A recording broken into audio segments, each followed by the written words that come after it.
Liverpool Football Club are an embarrassment in the transfer market. Right now, our owners that like to think that they're the most clever people in the room have made a show of us yet again. This video is sponsored by Surfshark, the best VPN on the market. Surfshark is an app or browser extension that allows you to change your location to access websites in other countries and keep you safe and secure from hackers. Using Surfshark, we here in Ireland can access other countries' Netflix libraries or other streaming platforms like DAZN in Spain for all those important Premier League games. Surfshark keeps you safe and private by protecting everything you do online. Everything. When your device connects to the internet, all that information is, in a way, blurred out. Surfshark is particularly useful for keeping you safe from being hacked if you use public Wi-Fi. Let's say you're in a cafe, you're at college, you're out and about, they've got you covered. Surfshark allows you to use one subscription on unlimited devices, meaning you can share your account with friends or family or that neighbour who's a little bit cheap. On top of all of this, Surfshark offers a 30-day money-back guarantee. You can also upgrade to Surfshark One, which includes the VPN, an alert system for breaches related to your data, such as emails and credit cards, and an antivirus software for your desktop. Our sign-up offer gives you Surfshark VPN for a little over €2 a month, and you'll get an additional 3 months free. Simply scan the QR code on screen right now or use the link in the description and enter the code Anfield Agenda at checkout. There's a few things that we have to talk about, and first and foremost, I have to talk about Lavia, because last night I came on and my understanding was that Lavia was still wanting to come to us. And I don't shy away from these things. When my information turns out to be incorrect, I'm here, I'm front and centre, and I'm answering your questions. It wasn't just me. There was many people. But you know what? I'm responsible for the words that come out of my mouth.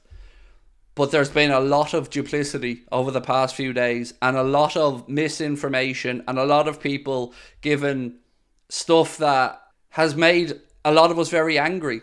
A lot of journalists have had a double speak on all of this stuff over the past few days, and I don't know how we ended up here, because right now we've gone from, and I'm going to rewind you back a few days, we've gone from having an offer of £46 million for Romeo Lavia turned down, to walking away, to going for Caicedo, to being made to look very, very amateurish, for him choosing Chelsea.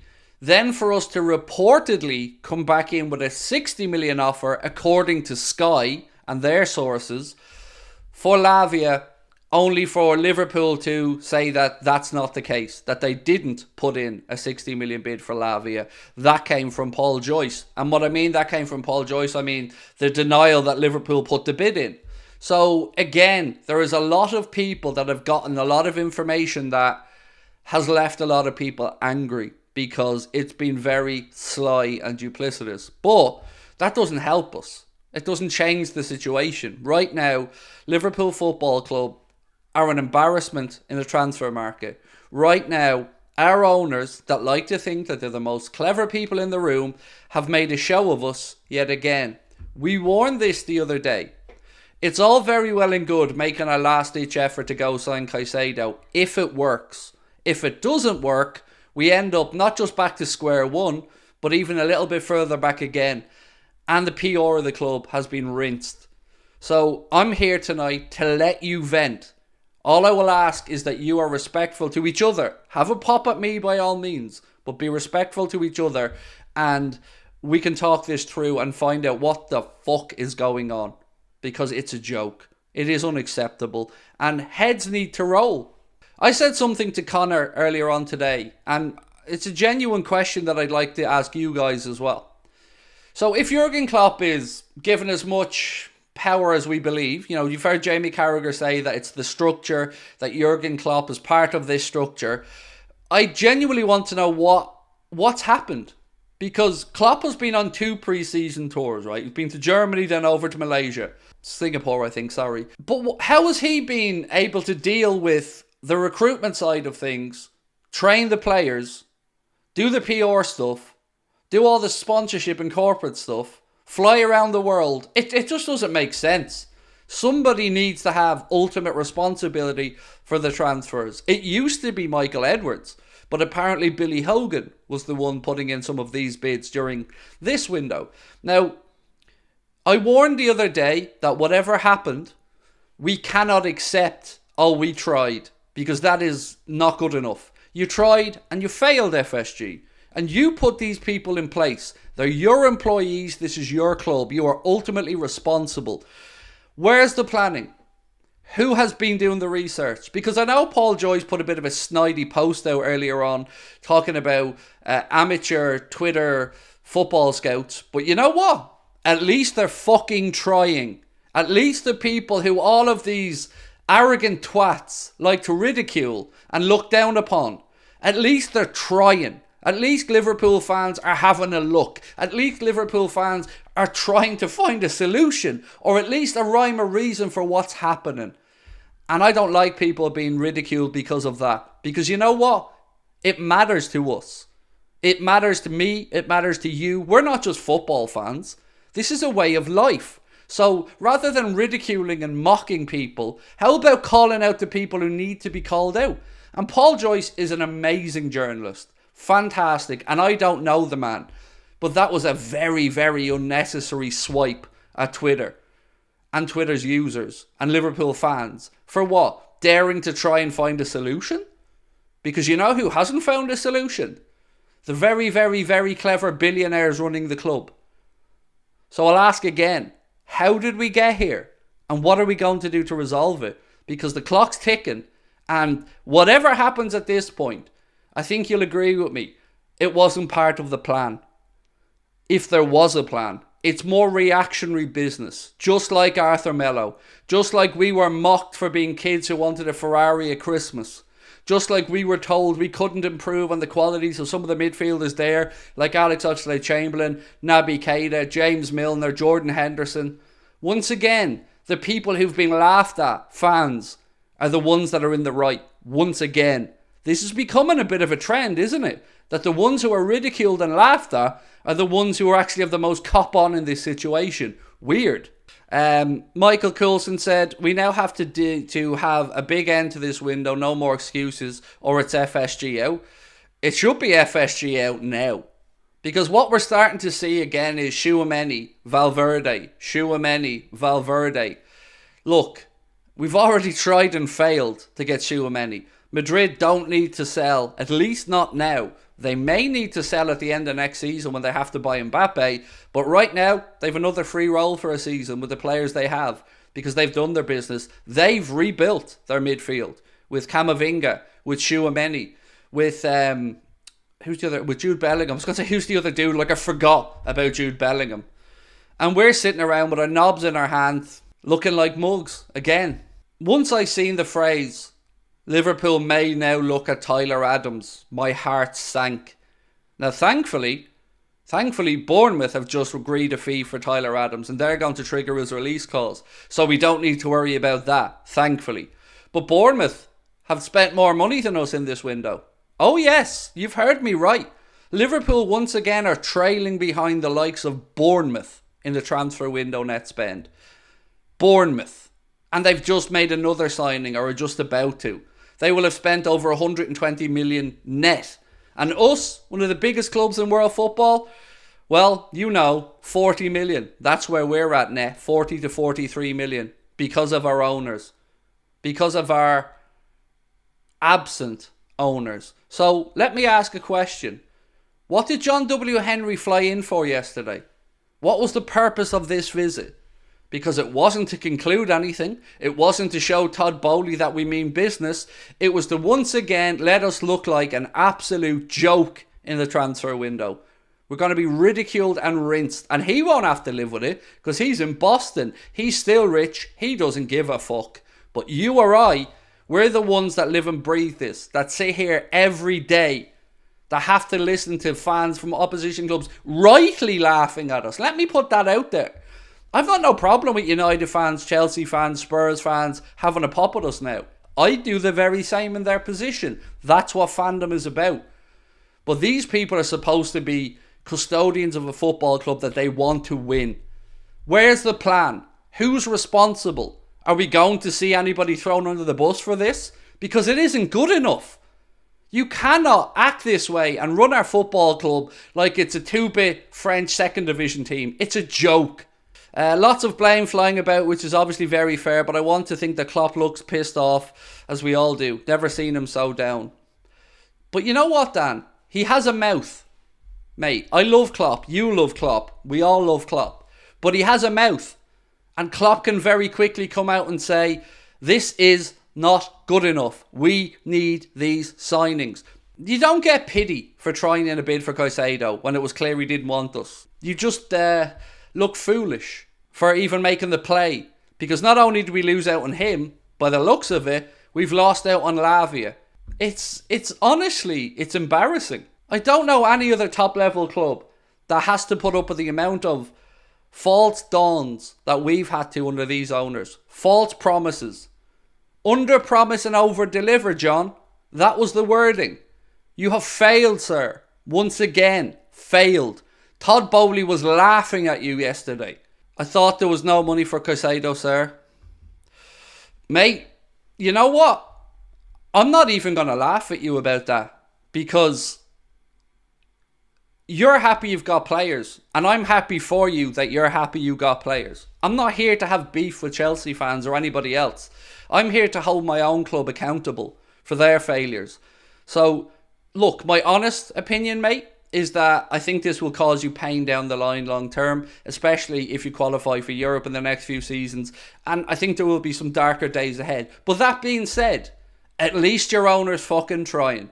At least Bowley's out there trying to put together a team that he thinks can win something. While we're sitting around hearing journalists now moaning about the fact that Liverpool aren't pulling the trigger too early for these deals. So the fact that Enzo could be gotten for 10 million a year before, or that Caicedo could have been gotten for 4.5 million, and talking about the days where Liverpool used to get these things done. No, we didn't. The only player I can think of that we got without any other club coming in and giving him a platform first really was by Cecic. After that, you could say Robertson, but he was at Hull. So when was this period where Liverpool went out there and got these players? Because what I know for a fact is we could have had Virgil van Dijk for £12 million when he was at Celtic. But Rodgers didn't think he was up to it. McAllister told him, look at this guy Van Dijk. Rodgers said no. We end up paying 75 million. So again, the reinventing of the wheel here is just more bullshit. Liverpool have been a club that have tried to buy on the cheap, tried to be more clever than other people, and tried to turn these guys into superstars. And that works some of the time, and it's great when it does. But we know the market has changed. We know football's landscape has changed. The Secret Scout has said, Liverpool have made inquiries about Arlene Tchouameni and Federico Valverde. Real Madrid midfielders are of serious interest to Liverpool. Spanish club likely to make one available. You know what's going to happen, right? We get rinsed in the media for the next week about how Liverpool are trying to get these guys in from Real Madrid. Then it'll go to the end of the window. We'll fail and we'll get we tried all over again. We'll get Klopp coming out with some nonsense about no availability because he started it yesterday. You seen Jurgen Klopp get a little bit creative with the fact that everybody in the world's looking for a defensive midfielder. Well, Chelsea have bought three in the past week. Yet we couldn't sign one in the 18 months we've had to plan. And with a straight face, the manager looks down the camera and says this. We are once again being taken for idiots. David Ornstein has said Liverpool want Arlene Tchouameni, but Real Madrid see the midfielder as a key player. They would not consider his departure. So what the fuck are we wasting our time for, you dumb fuck? And by that, that's aimed at whoever's in charge of our recruitment, not David Ornstein. We know Tchouameni doesn't want to come to Liverpool. I don't need Ornstein to tell me that. We knew that a year ago. Nothing has changed. Only for he's now liking posts on social media saying that he doesn't want to go to Liverpool. And you know what else? Apparently Fabio Carvalho's having a great time laughing at Liverpool and liking posts about us missing out on players and Lavia choosing Chelsea. If I'm Liverpool, I'm going to take that fucker back from RB Leipzig and stick him in the under-21s for a season to show him that there's professionalism required. But we won't have the balls to do that because, well, We'd rather be laughed at by opposition clubs. Liverpool have been encouraged by Caicedo's camp to agree a £111 million deal, but it quickly became apparent that they were being used. Let me say that again.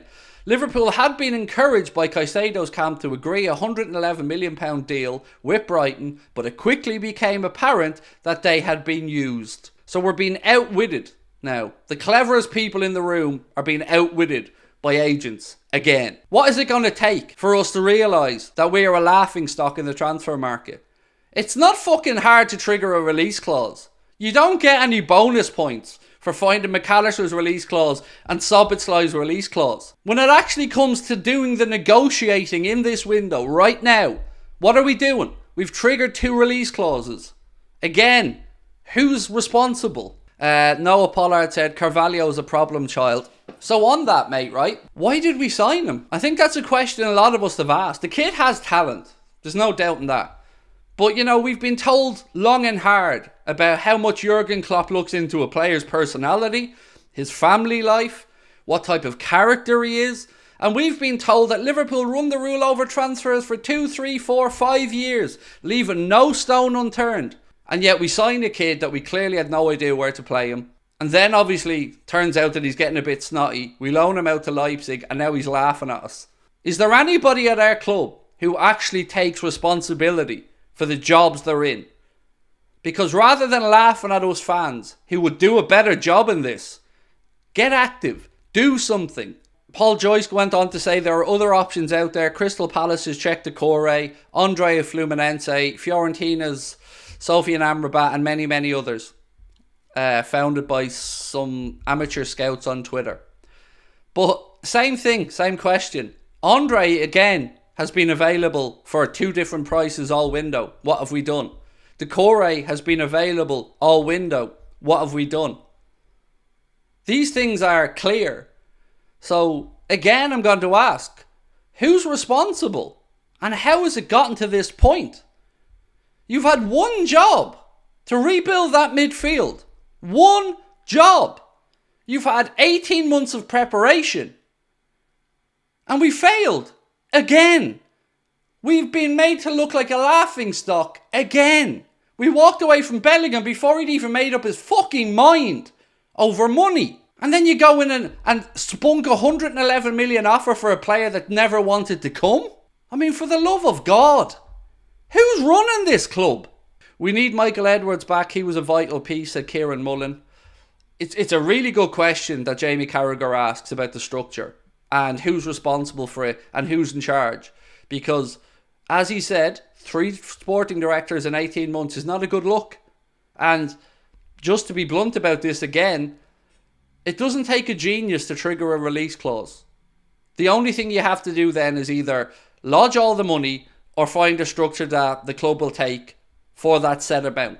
And that's all we've done this summer, is trigger 2 release clauses. Doesn't take a fucking genius to negotiate that. That's the truth of it. Whichever way it's spun. Szoboszlai had a release clause, we triggered it. McAllister had a release clause, we triggered it. Yes, the players have to want to make the move. But ultimately, what has the recruitment team done? Not very much. What do I think about Sangar? That he's not good enough, is what I think about Sangar. And if he was good enough, we should have been in for the start of the window to get him. Like, remember, let's rewind back here a little bit, by the way. Ugarte went to PSG at the start of this window when he was clearly available. Remember that. Don't let that pass you by, because these things get glossed over. Ugarte was available. We did nothing. He went to PSG. Caicedo was available all summer. We did nothing. He went to Chelsea. Lavia was available all summer. We failed to agree a fee. He's going to Chelsea. Do you see the pattern here? This is what Todd Bowley has spent in a year. 887.6 million before Lavia. Before Lavia. So if they get Lavia in, that's over £900 million in a year. They've brought in 232.3 million this window in sales from Kai Havertz, Mason Mount, Mateo Kovacic, Christian Pulisic, Ruben Loftus-Cheek, Kalidou Koulibaly, Edouard Mendy and Ethan Ampadu. Here's the net spend and the numbers for this window so far. At the top of the table, with a net spend in this window of £171.7 million, is Arsenal. Manchester United, the club that had no money at the start of the window, remember, have spent £151 million net, and they will probably add to that, albeit they may sell a player or two as well. Newcastle have spent a net spend of £126 million.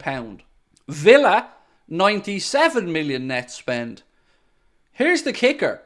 Bournemouth, fucking Bournemouth, whose stadium is about as big as my back garden, have spent £93 million net. And that's before Tyler Adams. So that's going to rise.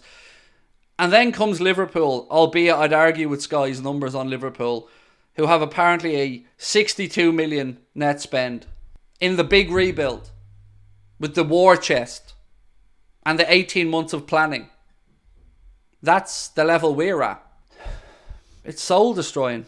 And also, what we haven't talked about tonight is the absolute criminality of not bringing in the centre-back Klopp has been banging on about wanting all summer. And whatever you say about what's happened in midfield, we haven't even bid for a centre-back yet. Like, it's not like Chelsea have come in, or United have come in, or Arsenal have come in and pinched the centre-back we wanted. We've had all summer and free runs at the likes of Inacio, the likes of Silva from Benfica. You could make a play for Bastoni from Inter. You could have had Van de Ven, who ended up at Spurs. So, again, there is no excuse that is going to wash. It's just abject failure. And somebody has to be responsible. Because we don't want to hear another excuse. We don't want to hear about what you didn't do. We want to see action.